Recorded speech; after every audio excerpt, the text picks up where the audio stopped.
আমাদের তো ঘোরাঘুরি করতে অনেক ভালো লাগে। তো এটা ছিল বসন্ত উৎসবের ঠিক পরের দিন। বসন্ত উৎসব শেষ করে বাসায় ফিরে রাত 10টায় আমরা সবাই মিলে প্ল্যান করি যে পরের দিন যেহেতু আমরা সবাই ফ্রি আছি তাই এই সুযোগটা কাজে লাগানো উচিত। আমরা অনেকদিন আগেই ভেবেছিলাম 4 বোন মিলে গ্র্যান্ড রেনোতে যাব, তো আমাদের সময় হচ্ছিল না। তো সেদিন যেহেতু আমরা সবাই ফ্রি ছিলাম তাই আমরা এই সুযোগটা কাজে লাগালাম। বলোনিয়া স্টেশন থেকে আমরা 3জন একসাথে উঠলাম, আর আমার বোন সে হচ্ছে আমাদের বাসার সামনে স্টেশনে অপেক্ষা করছিল।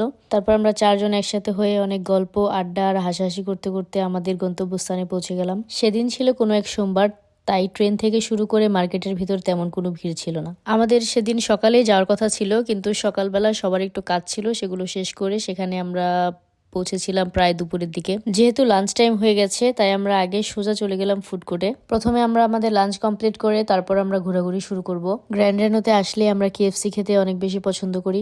আশেপাশে তেমন ভিড় না থাকলেও এই খাবারের জায়গায় অনেক বেশি ভিড় ছিল, যেহেতু তখন লাঞ্চ টাইম হয়ে গিয়েছিল। আমরা যেহেতু 4জন ছিলাম, 2জন গিয়েছিল বসার জায়গা খুঁজতে, আর আমরা বাকি 2জন এখানে এসেছি খাবার অর্ডার করতে। খাবার অর্ডার শেষ করে আমি গিয়ে বসে পড়েছি, আর বাকি 3জনকে পাঠিয়েছিলাম আবার অর্ডার করা খাবারগুলো নেওয়ার জন্য।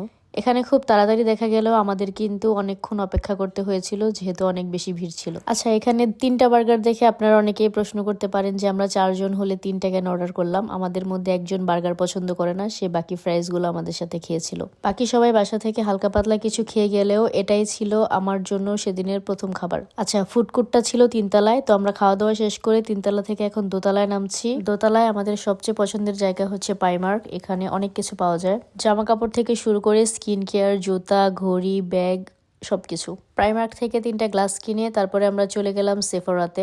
সেফোরাতে গিয়ে আমরা এমন একটা ভাব করলাম যে আমরা সবকিছু কিনে ফেলার ক্ষমতা রাখি। তারপর আমরা কিছু পারফিউম ট্রাই করলাম, দেন চুপি চুপি সেখান থেকে কেটে পড়লাম।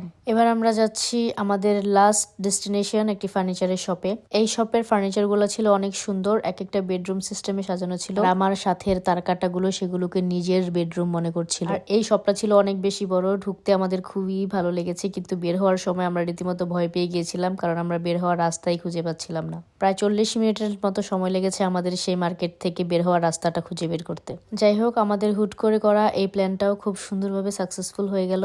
আবার পরবর্তীতে হুটহাট করে আরেকটা প্ল্যান করে কোথাও বেরিয়ে পড়বো। কেন জানি না আমরা 4জন একসাথে কোথাও ঘুরতে গেলে বিরক্ত হই না। বাড়ি ফেরার সময় হয়ে যায় ঠিকই, কিন্তু আমরা ক্লান্ত হই না। তো এখন আমরা আবার স্টেশনে এসেছি ট্রেনে করে বাড়ি ফেরার জন্য। আমি আর আমার বোন আমাদের বাসার সামনে স্টেশনে নেমে গিয়েছিলাম, আর সৃজা ওদেরকে একাই ওদের বাসায় চলে গিয়েছিল। তো আমাদের ঘোরাঘুরির এই ব্লগটি দেখার জন্য আপনাদের সবাইকে অনেক বেশি ধন্যবাদ। আবার দেখা হবে পরের ভিডিওতে।